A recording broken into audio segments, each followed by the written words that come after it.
नमस्कार दोस्तों, मैं सतीश कुमार यादव आपके अपने YouTube चैनल लॉजिक केमिस्ट्री में आपका हार्दिक स्वागत करता हूं। दोस्तों, सबसे पहले आप मेरे चैनल को सब्सक्राइब कीजिए, जिसने भी नहीं कर रखा है बेल आइकन को दबाइए और सब्सक्राइब, जिससे हमारे आने वाले वीडियो आपको आसानी से मिल सकें। वेरी इंपॉर्टेंट जो टॉपिक है आज वो पढ़ने जा रहे हैं, कोलरास का नियम।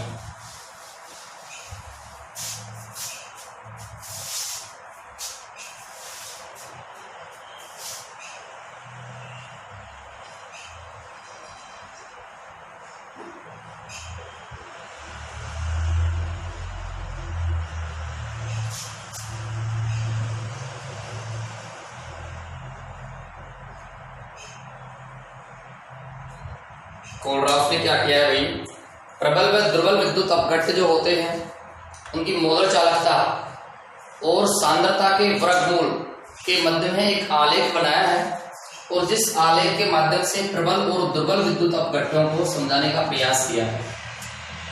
आलेख किस प्रकार से है तो देखिए, मैं इसका स्ट्रक्चर बना देता हूं।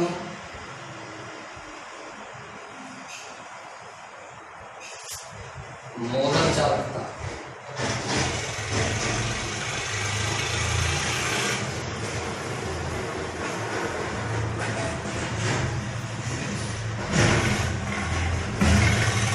सांद्रता का वर्गमूल है,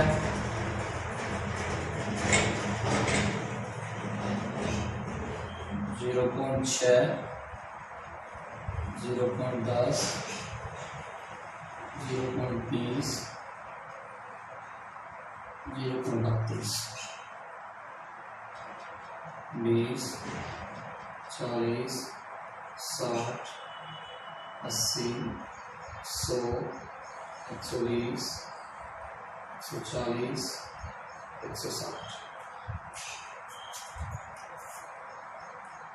0.20, 0.40, 0.60, 0.80,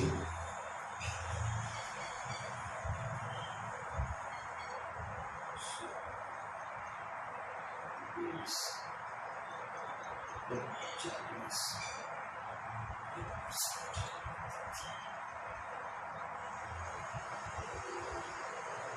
एक सीधी लाइन है भाई।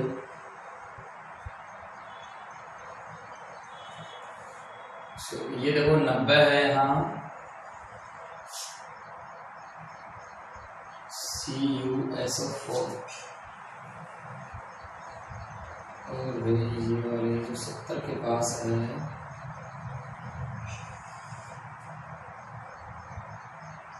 और ये 120 पर है, ये NH3 के लिए है, ये CS3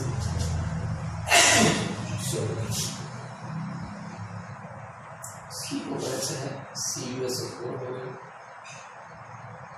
130,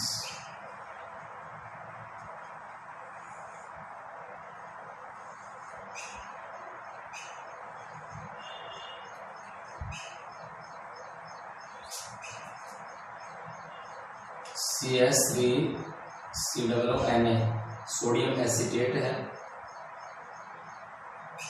और भाई ये है NH3 हो गया, CH3COOH हो गया, CuSO4 हो गया, CH3COOH, Na2SO4 और भाई ये है AgNO3 और लगभग 150 है भाई ये KC। ये इस प्रकार से आलेख हमारे पास है, जहां इधर है सांद्रता का वर्गमूल और ये है मोलर चालकता भाई।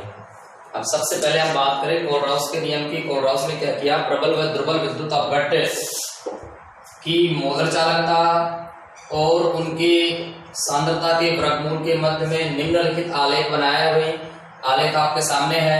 इसमें सबसे नीचे NH3 है, CH3COOH है, CuSO4 है, CH3COONA है, सोडियम सल्फेट है, सिल्वर नाइट्रेट है और पोटेशियम क्लोराइड है। इनकी तुलनात्मक रूप से इनके मध्य में जब आरेख बनाया तो भाई सर्वप्रथम देखो कोलराउस ने क्या किया है, किसी सांद्रता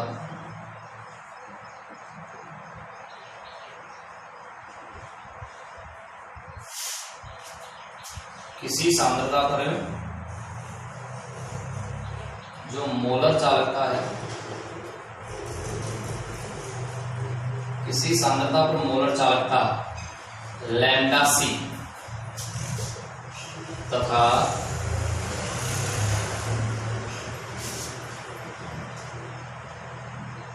हम बात कर रहे थे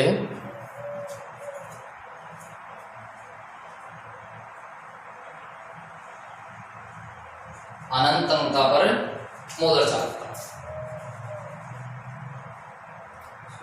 अनंत तनुता पर मोलर चालकता। तो पहले ये मैं समझा देता हूं अनंत तनुता पर मोलर चालकता क्या होती है।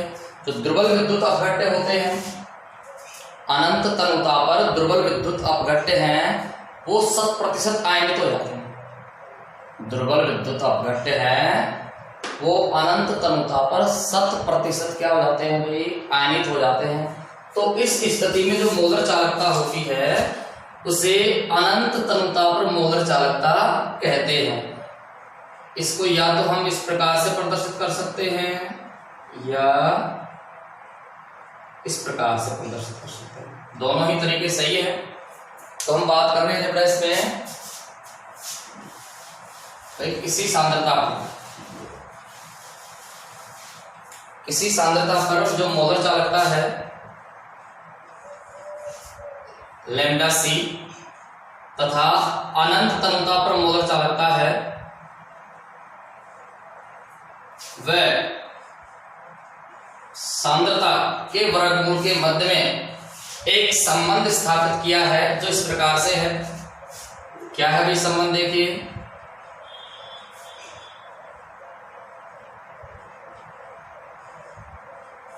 ये संबंध स्थापित किया है। यहां B है इस तरह। अब सन 1923 में एक साइंटिस्ट आते हैं आ सेंगर।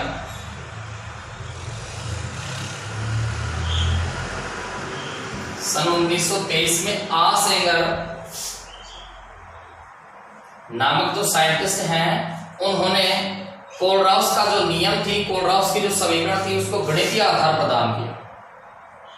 क्या आधार प्रदान किया भाई, गणितीय आधार प्रदान किया और निम्नलिखित गणितीय परिकल्पना दी थी। क्या दी है,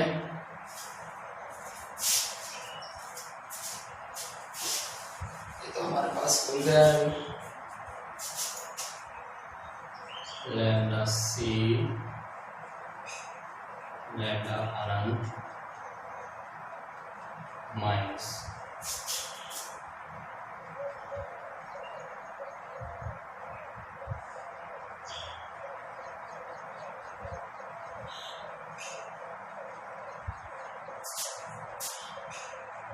प्लस 8.20 गुणा 10 अपॉन dt 3/2। आगे और है भाई मोलर चालकता, फिर ये बंद है। इसको बड़े के आधार देके ये समीकरण स्थापित किए। इसमें हम जानते हैं लैम्डा सी क्या है, किसी सांद्रता पर मोलर चालकता है, ये अनंत तनुता पर मोलर चालकता है। डी टी, टी यहाँ क्रमताप है, डी विलायक का परावैद्युतांक, डी क्या है भाई, विलायक का परावैद्युतांक, डी है यहाँ विलायक का परावैद्युतांक, एन विस्कोसिटी क्या है भाई? विस्कोसिटी श्यानता है, बाकी सब जानते ही हैं। तो ये समीकरण स्थापित की। अब देखो इसके बराबर माना A,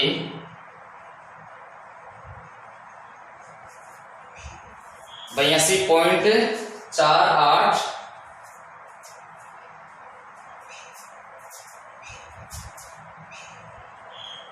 dt 1/2 बराबर माना A,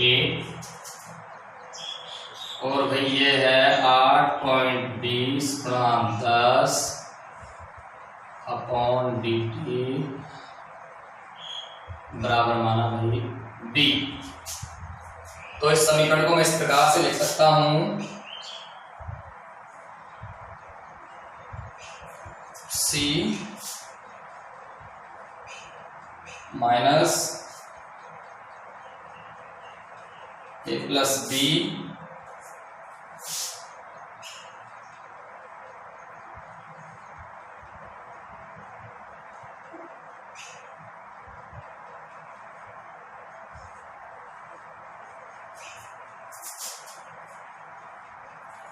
अंत। एक जो इस समीकरण स्थापित की है इसमें हम एक बात बाहर की तरफ और रहेगी, ये √C हमारे पास है, ऐसे कैसे ये √C है। तो ये समीकरण स्थापित की। एक बार दोबारा से देखते हैं। सर्वप्रथम क्या किया कोलराउस ने? किसी सांद्रता पर जो मोलर चालकता है, अनंत तनुता पर मोलर चालकता है, तो सांद्रता का वर्गमूल है इसके मध्य में निम्नलिखित समीकरण दी है इस आलेख के आधार पे। λc बराबर लैम्डा अनंत माइनस b √c। b क्या है? स्थिरांक है। और आसेंगर ने 1923 में ये समीकरण स्थापित की, λc बराबर लैम्डा अनंत माइनस 82.48 dt 1/2 नीटा प्लस 8.20/10 अपॉन dt 3/2 लैम्डा अनंत, और भाई बाहर है √c। इसको A माना और इसको क्या मान लिया है भाई? B मान लिया है। तो हमारे पास रह गया λc बराबर लैम्डा अनंत negative A plus B lambda अनंत, और बाहर क्या रह गया भाई? √c। √c बचा है भाई।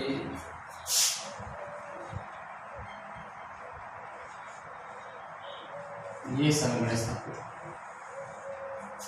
तो ये है कोलराउस का नियम। अब कोलराउस का नियम देखो क्या कहता है कि प्रबल विद्युत अपघट्य है, मोलर चालकता और सांद्रता के वर्गमूल के मध्य में जब ग्राफ खींचा जाता है तो सीधा आलेख प्राप्त होता है। क्या प्राप्त होता है भाई? सीधा आलेख, अर्थात रेखीय ग्राफ प्राप्त होता है। और जिनका रेखीय ग्राफ प्राप्त नहीं होता है वे क्या होते हैं भाई? दुर्बल विद्युत अपघट्य होते हैं। जिनका रेखीय ग्राफ प्राप्त नहीं होता है वे दुर्बल विद्युत अपघट्य होते हैं। तो कोलराउस के आलेख के माध्यम से, जो कि मोलर चालकता और सांद्रता के वर्गमूल के मध्य में है, ये स्पष्ट होता है कि प्रबल विद्युत अपघट्यों के लिए आलेख है वो सीधे प्राप्त होते हैं और दुर्बल विद्युत अपघट्यों के लिए आलेख सीधे प्राप्त नहीं होते हैं। अर्थात ये कह सकते हैं कि रेखीय आलेख प्राप्त होते हैं और इनमें रेखीय आलेख प्राप्त, दुर्बल विद्युत अपघट्यों में रेखीय आलेख प्राप्त नहीं होते हैं। अब देखो जैसे जैसे तनुता बढ़ती है, जैसे जैसे तनुता बढ़ती है वियोजन की मात्रा बढ़ती है, विद्युत अपघट्यों के वियोजन की मात्रा बढ़ती जाती है। और वियोजन की मात्रा बढ़ती है जिससे अपघट्य की मोलर चालकता बढ़ती है। क्या बढ़ती है? मोलर चालकता, जिसको हम लिख सकते हैं अल्फा बराबर लैम्डा लैम्डा अनंत। अर्थात जैसे ही तनुता बढ़ाई जाती है तो तनुता के साथ साथ वियोजन की मात्रा है वो बढ़ती जाती है। और वियोजन की मात्रा बढ़ती है तो विद्युत अपघट्यों के विलयन की चालकता है वो बढ़ती जाती है। विद्युत अपघट्यों के विलयन की मोलर चालकता बढ़ती जाती है। तो हमारे पास ये संबंध प्राप्त होता है भाई मात्रा है, यहाँ अल्फा क्या है भाई, वियोजन की मात्रा, लैम्डा ये दी गई तनुता पर मोलर चालकता है, और ये आपको पता ही है कि अनंत तनुता पर मोलर चालकता। दोस्तों, अगर आपको किसी भी प्रकार की कोई समस्या है तो कमेंट्स कीजिए, लाइक कीजिए और अधिक से अधिक सब्सक्राइब कीजिए। Thank you.